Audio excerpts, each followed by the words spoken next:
नमस्कार दोस्तों, स्वागत है आपका संकल्प कोचिंग श्रीगंगानगर के यूट्यूब चैनल पे। जो इस यूट्यूब चैनल पे पहली बार आया है चैनल को सब्सक्राइब, जो वीडियो देख रहा है वीडियो को लाइक और अपने दोस्तों के साथ शेयर करना ना भूलें। रोजाना मात्र 15 मिनट में आपको 10 क्वेश्चन जो है वो यहाँ इस यूट्यूब चैनल पे मिल रहे हैं। सबसे पहले तो अगर रीट पात्रता की बात करें तो प्रतिदिन 8 घंटे क्लास रहेगी। ऑफलाइन बैच जो है वो 17 सितंबर से शुरू होने वाला है। ज्यादा जानकारी के लिए संपर्क करें 98-750-75-725 और 24 दिसंबर से गारंटेड वाले 2 बैच जो है वो शुरू होने वाले हैं, जिसमें रीट मेंस का और दूसरा आपका कॉमन बैच है, जिसकी जानकारी के लिए आप संपर्क कर सकते हैं। शुरू करते हैं अपनी क्लास और अपनी क्लास का पहला क्वेश्चन। दिल्ली एनसीआर का सबसे बड़ा चिड़ियाघर कहां बनने जा रहा है? दिल्ली एनसीआर। दिल्ली एनसीआर के अंतर्गत अगर हम देखें तो राजस्थान के कौन से जिले आते हैं? कौन से जिले आते हैं बताओ? तो हमारे राजस्थान के अंदर एक जिला, एक स्थान है जिसका नाम आता है अलवर। तो हमारे दिल्ली एनसीआर का सबसे बड़ा चिड़ियाघर जो है वो अलवर जिले के अंदर जो है वो बनने जा रहा है। यह चिड़ियाघर 100 हेक्टेयर में बनेगा, जिसमें 150 से ज्यादा जानवरों को लाने की तैयारी है। हर साल इस चिड़ियाघर के जरिए 25 लाख से ज्यादा पर्यटक जो है वो अलवर जिले के अंदर आएंगे। कटी घाटी के पास बायोलॉजिकल पार्क में बनाया जाएगा। तो अगर पूछे कि अलवर जिले के अंदर कहां बनाया जाएगा, तो कटी घाटी के पास बायोलॉजिकल पार्क के अंदर। इसके अलावा अगर पूछे कि भारत के अंदर जो है वो सबसे बड़ा जू फार्म अगर देखें तो चेन्नई का अरिगनार अन्ना प्रणाली उद्यान जो है वो एशिया, पूर्व एशिया का सबसे बड़ा चिड़ियाघर जो है वो यहाँ है, जो 1490 एकड़ में बना हुआ है। राष्ट्रीय जंतु वैज्ञानिक पार्क है दिल्ली के अंदर, जो 71 हेक्टेयर में बना हुआ है। नाहरगढ़ वन सेंचुरी जयपुर में बने जू का आकार करीब 40 हेक्टेयर है। तो राजस्थान के अंदर नाहरगढ़ वन सेंचुरी जयपुर में। दिल्ली के अंदर अगर बात करें तो राष्ट्रीय जंतु वैज्ञानिक पार्क है। और चेन्नई का अरिगनार अन्ना प्राणी उद्यान दक्षिण पूर्व एशिया का सबसे बड़ा चिड़ियाघर है। नेक्स्ट, 2 से 12 दिसंबर 2024 तक बुखारेस्ट रोमानिया में आयोजित 21वें इंटरनेशनल जूनियर साइंस ओलंपियाड में स्वर्ण पदक किसने जीता?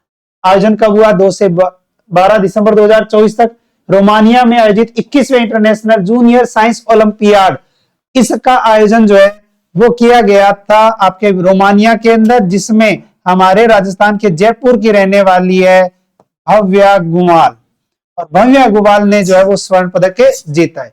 तो बुखारेस्ट रोमानिया में आयोजित 21वें इंटरनेशनल जूनियर साइंस 2024 में नारायण इंस्टीट्यूट जयपुर की भव्या गुमाल ने गोल्ड मेडल जीता है। इस ओलंपियाड में 16 वर्ष से कम आयु के 52 देशों के साइंस के विद्यार्थियों ने भाग लिया था, जिसमें भारत के प्रतिभागियों के द्वारा कुल 6 गोल्ड मेडल जो है वो जीता गया था।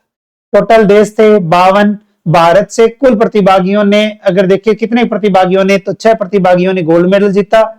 यह एक वार्षिक प्रतियोगिता है जो दुनिया भर से उच्च प्रतिभाशाली युवा विज्ञान छात्रों को एक साथ लाती है। इसमें फिजिक्स, केमिस्ट्री और बायोलॉजी के चुनौतीपूर्ण थ्योरी एवं प्रैक्टिकल परीक्षाएं होती है।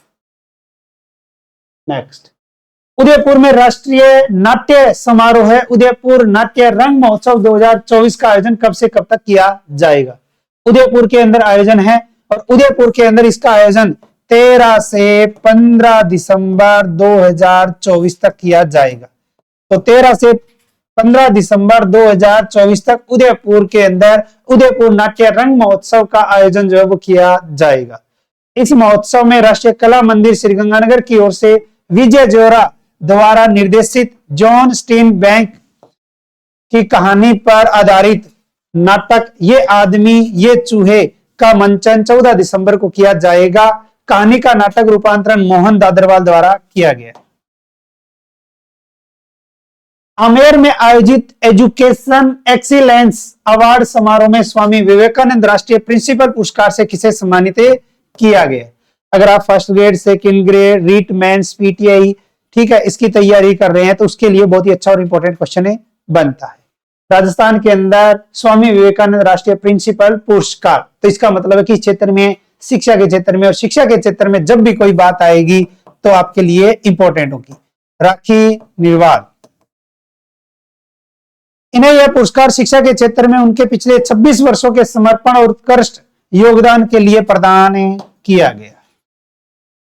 राज्य में कितने ग्रीन फील्ड एक्सप्रेसवे का निर्माण किया जाएगा? राजस्थान के अंदर जियोग्राफी में आता है परिवहन, परिवहन में आती है सड़कें, सड़कों में देखें तो ग्रीन फील्ड एक्सप्रेसवे हमारे राजस्थान के अंदर 9 बनाई जाएगी। तो राजस्थान सरकार ने बजट के दौरान कुल 9 ग्रीन फील्ड एक्सप्रेसवे के निर्माण करने का फैसला किया था।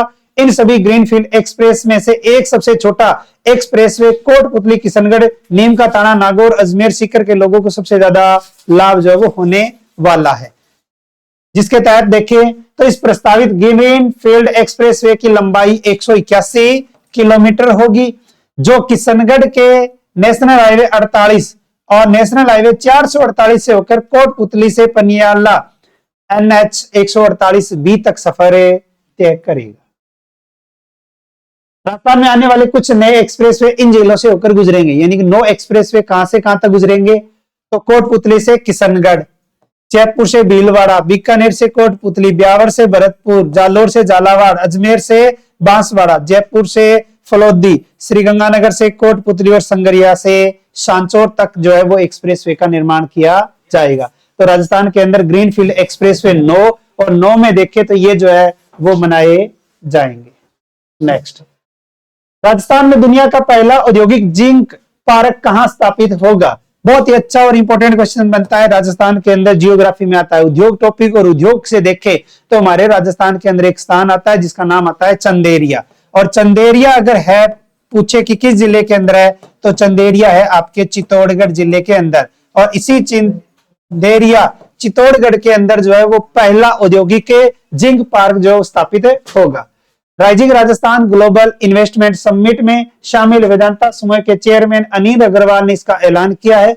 उन्होंने बताया कि वेदांता समूह की कंपनी हिंदुस्तान जिंक इसकी स्थापना करेगी। हिंदुस्तान जिंक वर्तमान में 10 लाख टन जिंक प्रतिवर्ष बना रही है। नेक्स्ट, राजस्थान के किस लोक कलाकार का राजस्थानी गाना चिरमी मारी रिलीज हुआ है? बहुत ही अच्छा और प्यारे, अगर हम गानों की बात करें तो राजस्थानी गाने काफी चर्चा में थे, ठीक है। तो उसी के अकॉर्डिंग चिरमी मारी गाना ये जो है वो रिलीज किया गया है। तो जयपुर के युवा और प्रतिभाशाली अभिनेता है प्रियंशु भार्गव। प्रियंशु भार्गव, और प्रियंशु भार्गव का नया राजस्थानी गाना चिरमी मारी रिलीज हो गया है। इस गाने में प्रियंशु के साथ मुख्य भूमिका में अभिनेत्री है रिद्धि रायजदा नजर आ रही है। प्रियंशु इससे पहले खड़ी नींव के नीचे, घर एक मंदिर और द रॉयल बैटरी सॉन्ग जैसे प्रोजेक्ट पर भी जो है वो कार्य कर चुके हैं। नेक्स्ट, राजस्थान सरकार पहाड़ों के संरक्षण के लिए कौन सी नई पॉलिसी लाने जा रही है? तो हमारे राजस्थान के अंदर नई हील पॉलिसी आ रही है, नई हील पॉलिसी। और नई हील पॉलिसी के अंदर प्रावधान क्या रहेगा? जिसमें पहाड़ों का संरक्षण किया जाएगा। तो हमारे राजस्थान के अंदर देखें तो नई हील पॉलिसी में पहाड़ों की 3 श्रेणी में बांटने के साथ ही 15 डिग्री से ऊपर निर्माण पूरी तरह से रोक लगा दी गई है। तो कितनी डिग्री से जो है वो ज्यादा के निर्माण पर जो है वो पहाड़ों के भूसंकलन की समस्या रहती है, इस पे रोक लगा दी गई है। तो 15 डिग्री से ज्यादा निर्माण पर पूरी तरह से रोक लगा दी गई है। अरावली क्षेत्र के अंदर जो है वो रोक लगाई जा रही है। पहाड़ों पर आवासीय कॉलोनी प्लान को प्रतिबंधित किया गया, यानी आवासीय कॉलोनी जो वो उनका निर्माण नहीं होगा। वहीं फार्म हाउस, एक्यूजमेंट पार्क, रिसोर्ट निर्माण को नियमों में बांधा है। जलाशयों को बचाने के लिए महत्वपूर्ण कदम उठाए। हर श्रेणी के पहाड़ पर निर्माण का दायरा तय किया गया है। ए श्रेणी के पहाड़ पर 8 डिग्री तक मास्टर प्लान में प्रचलित नियम के अनुसार भवन निर्माण होंगे। 8 डिग्री तक मास्टर प्लान होगा ए श्रेणी में। बी श्रेणी के पहाड़ों पर गतिविधियां रोकी है, इसमें आवासीय कॉलोनियां नहीं बनेगी। फार्म हाउस, एक्यूजमेंट पार्क, रिसोर्ट आदि के लिए भूखंड का न्यूनतम क्षेत्रफल तय किया और साथ पर उस पर महज 10 या 20% निर्माण का ही स्वीकृति होगी। भवनों की अधिकतम ऊंचाई 9 मीटर तय की गई है। पहाड़ों पर बेसमेंट पर पूरी तरह से रोक लगाई है, यानी कि बेसमेंट का निर्माण नहीं किया जाएगा। और 40% क्षेत्र में पेड़ लगाने की पाबंदी तय की गई है, यानी पौधारोपण किया जाएगा। नेक्स्ट, राजस्थान के किस जिले में स्वदेश दर्शन योजना के तहत केंद्र सरकार पर्यटन की संभावना वाले गांवों में लोगों को आर्थिक सहायता देगी? राजस्थान के अंदर योजनाएं। दूसरा आपका राजस्थान की जियोग्राफी का टॉपिक आता है पर्यटन। पर्यटन की दृष्टि से देखें तो पर्यटन की संभावना वाले गांव में लोगों को आर्थिक सहायता देने की बात जब आती है तो जिला आता है आपका बांसवाड़ा। इस योजना के तहत पर्यटन को बढ़ावा देने के लिए लोगों को मकान बनाने के लिए आर्थिक सहायता जो है वो दी जाएगी। कितनी राशि दी जाएगी? तो स्वदेश दर्शन योजना के तहत सहायता होटल जैसी सुविधा का मकान बनाने के लिए लगभग 5 लाख रुपए, पुराने घर का रिनोवेशन करवाना है तो लगभग 3 लाख रुपए, और ग्राम पंचायत द्वारा ग्राम में सामुदायिक सुविधाएं विकसित करना है तो अलग से जो है वो 5 लाख रुपए दिए जाएंगे। और केंद्र सरकार ने फैसला आदिवासी क्षेत्रों में पर्यटन को बढ़ावा देने और स्थानीय लोगों को रोजगार मुहैया कराने के लिए किया गया है। Next and last question, Chandigarh में आयोजित होने वाली रोप स्केपिंग खेल प्रतियोगिता में राजस्थान से एकमात्र रेफरी एवं निर्णायक कौन होंगे? अगर आप पीटीए अध्यापक की तैयारी कर रही हैं तो अच्छा और इंपॉर्टेंट क्वेश्चन बनता है। ठीक है, तो क्वेश्चन क्या है आपका? रोप स्केपिंग खेल प्रतियोगिता, और इस खेल प्रतियोगिता में हमारे राजस्थान से एकमात्र रेफरी और निर्णायक जो बने हैं वो बने हैं कृष्ण चंद पुरोहित।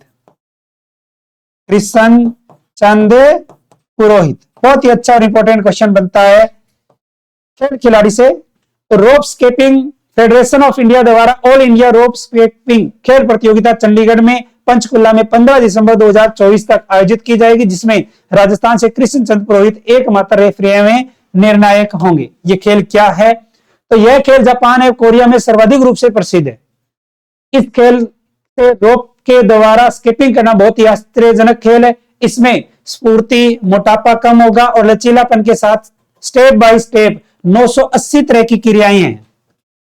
इसमें 5 खिलाड़ियों की टीम के साथ साथ यह खेल इंडिविजुअल खेल भी है। इसमें रस्सी को अलग अलग क्रिया द्वारा खेल को खेला जाता है। इसमें 30 सेकंड, 1 मिनट और 4 मिनट का खेल होता है। यह 6 मीटर के दायरे में इंडोर और आउटडोर दोनों में खेला जा सकता है।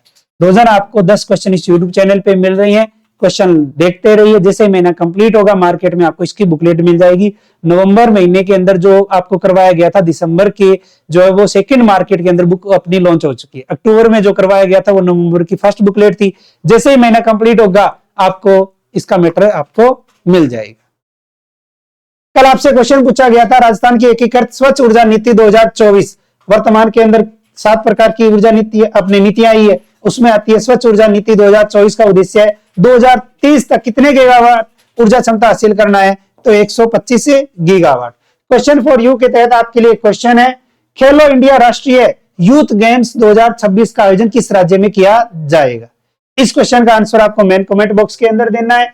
इसके अलावा अगर आप घर बैठे बेहतरीन तैयारी करना चाहते हैं तो आप घर बैठे बेहतरीन तैयारी कर सकते हैं। आज ही डाउनलोड कीजिए संकल्प एप्लीकेशन और आप समस्त प्रकार के कोर्स जो है वो परचेज कर सकते हैं, जिसमें आगामी भर्तियों में देखिए अभी लाइब्रेरियन की जो है वो तारीख आ चुकी है। लाइब्रेरियन हो गया, आपका पीटीए अध्यापक हो गया, फर्स्ट ग्रेड है, सेकंड ग्रेड है, रीट परी है, रीट मेंस है, ग्राम विकास अधिकारी है, पटवारी है। ठीक है, अब चतुर्थ श्रेणी कर्मचारी की भर्ती आ गई है। ड्राइवर की पोस्टों की अगर हम बात करें तो उनकी भी विज्ञप्ति आ चुकी है। तो 2025 के अंदर ढेर सारी जो है वो भर्तियां हैं, बस आप तैयारी करते रहिए। इसके अलावा मार्केट के अंदर आपको ये संकल्प पब्लिकेशन की बुक जो है वो अवेलेबल है, तो बेहतरीन तैयारी करते रहिए। चाहे आप ऑफलाइन पढ़िए, ऑनलाइन पढ़िए, चाहे टेस्ट सीरीज से, सेल्फ स्टडी से, किसी भी तरीके से पढ़िए, लेकिन पढ़ते रहिए क्योंकि 2025 में खूब सारी वैकेंसियां हैं। रोजाना क्लास लगाते रहे और अपने दोस्तों के साथ भी शेयर करना ना भूलें। मिलते हैं कल नए क्वेश्चनों के साथ, तब तक जय हिंद, जय भारत, नमस्कार।